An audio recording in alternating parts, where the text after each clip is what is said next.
ሕክምናዬ የኔ መድኃኒት ሕክምናዬ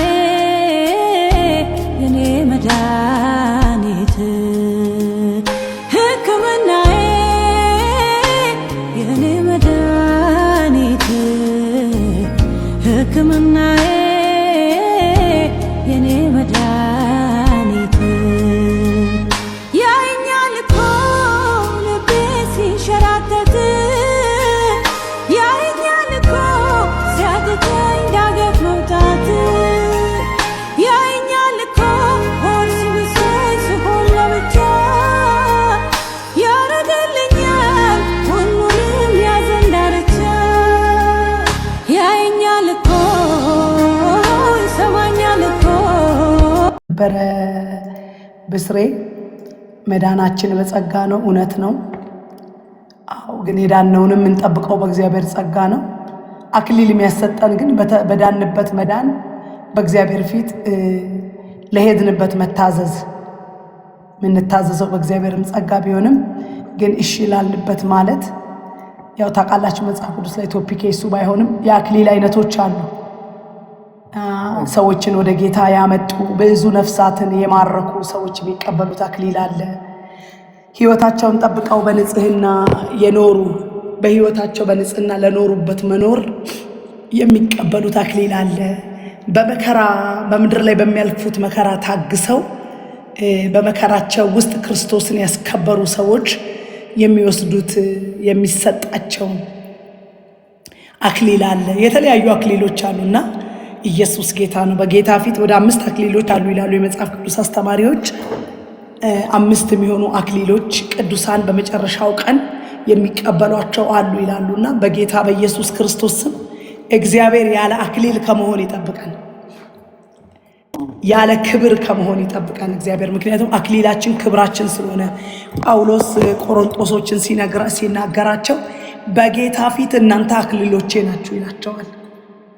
በጌታ ፊት አክሊሎቼ ናችሁ ይላቸዋልና ያገለገላችሁት ሕዝብ አክሊላችሁ ነው። ወደ ጌታ የመራችሁት የጸለያችሁለት ሕዝብ አክሊላችሁ ነው። ስለ ክርስቶስ የከፈላችሁት ዋጋ ምናልባትም አንዳንዶቻችሁ በጣም ዘወረስት ላይፍ ስለ ጌታ ብላችሁ አልፋችሁ ሊሆን ይችላል። ያ መንገድ ግን አክሊል ነው። ያ መንገድ ክብር ነው፣ በጌታ ፊት እየታየ ስለሆነ ማለት ነው። ኢየሱስ ጌታ ነው። በርቱ። በየትኛውም ቦታ ላይ ለጌታ ብላችሁ የምታደርጉት ነገር በእግዚአብሔር ፊት የተመዘገበ ነው። ትዝ ካላችሁ መጽሐፍ ቅዱስ ሲናገር ነገሥት መጽሐፍ ላይ ለ3 ዓመት ተኩል ዝናብ ካቆመ በኋላ ኤልያስ 3 ዓመት ተኩል እሳት ዝናብ ከከለከለ በኋላ ኤልያስ ሲገለጥ አብድዩ ለሚባል ለአክዓብ አገልጋይ ነው የተገለጠውና ኢየሱስ ጌታ ነው። አክዓብ ለሚባል አገልጋይ ተገለጠና ሂድና ለአክዓብ ለአብድዩ ተገልጦ ሂድና ለአክዓብ እገለጣለሁ በለው አለው። እና አብድዩ አለ፣ ጌታዬ ያላከበት መንግስት ያላከበት ህዝብ የለም። እናንተ አሁን መተህ እገለጣለሁ ትላለህ። አንተ እገለጣለሁ ብለኸኝ እኔ ሄጄ ጌታዬ አክዓብ ኤልያስ ተገልጧል ብዬ ስል ከዛ በኋላ አንተን ደግሞ የጌታ መንፈስ ብድግ አድርጎ ሌላ ቦታ ሲወስድ እኔን ጌታዬ ይገለኛል አለ። እና ከተናገረው ነገር በጣም የሚገርመኝ እኔ 50 ነቢያትን ደብቄ እንጀራ ሳበላ ጀዝቤል ህዝቡን በገደለችበት ጊዜ ህዝቡን ሳበላ ስጠብቃቸው ሳኖራቸው በእውነት ያለውን ነገር የእግዚአብሔር መንፈስ ለአንተ አልገለጠልህ ማለት እንዴት ነው በአንተ ፊት ክብር ያጣሁት? እንደዚህ ህይወቴ ነፍሴ በፊት ያልከበረችው እንዴት ነው ብሏል።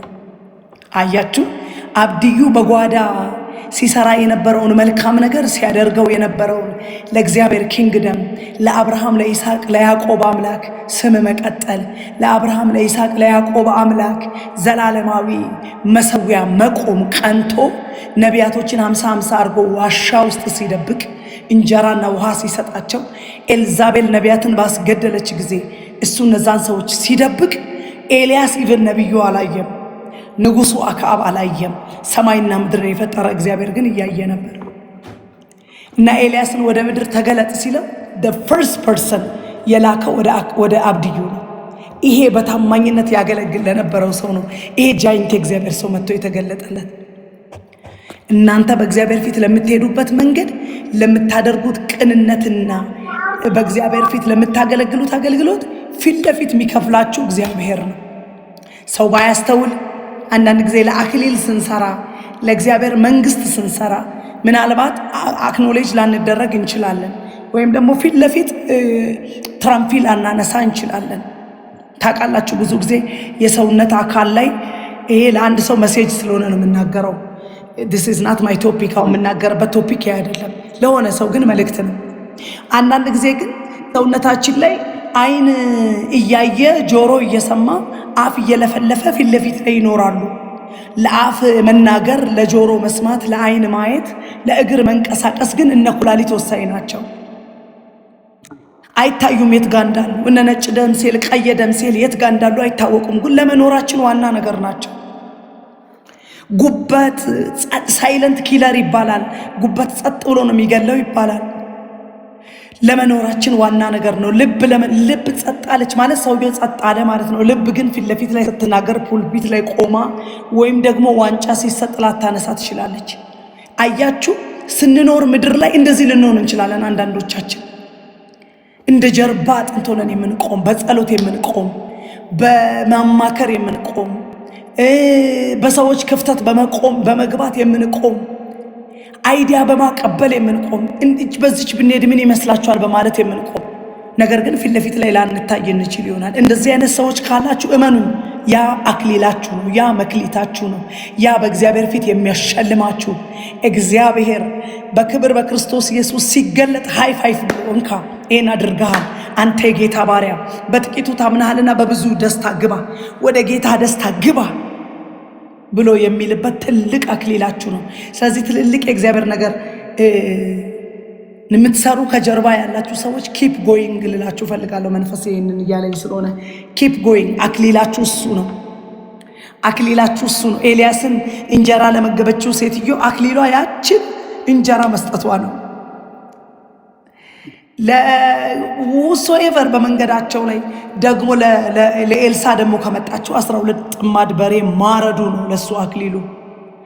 ለኤልያስ ከመጣችው ንጉሱ አክዓብን ኮንፍሮንት አድርጎ የጀዝቤል አገልጋዮችን በሙሉ ማረዱ ነው አሳይመንቱ። አክሊል የሚያስገኘው እሱ ነው።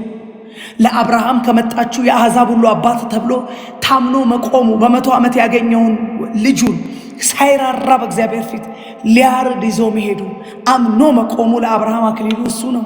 ለይስሐቅ መታዘዙ አክሊሉ ነው። ለያዕቆብ እያንዳንዳቸው በተሰጣቸው ፖርሽን የተጠየቁት።